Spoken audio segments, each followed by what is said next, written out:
గురువు అని ఎవరు కాగలుగుతారు అని ఒక ప్రశ్న. ఇప్పటి కాలంలో ప్రతివాడు గురువే అవుతున్నాడు. శిష్యులు తక్కువైపోతున్నారు, గురువులు జాస్తి అయిపోతున్నారు. వాస్తవంగా గురువు అని ఎవరిని మనం అనవచ్చు అనే ప్రశ్నకు ఆదిశంకర భగవత్పాదుల వారు సెలవిచ్చారు.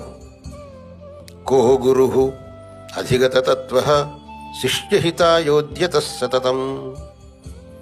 కో గురు అంటే గురువు ఎవరు అనే ప్రశ్న వేసి దానికి ఆయన జవాబు చెప్పారు. అధిగత తత్వ శిష్యహితాయ ఉద్యత సతతం.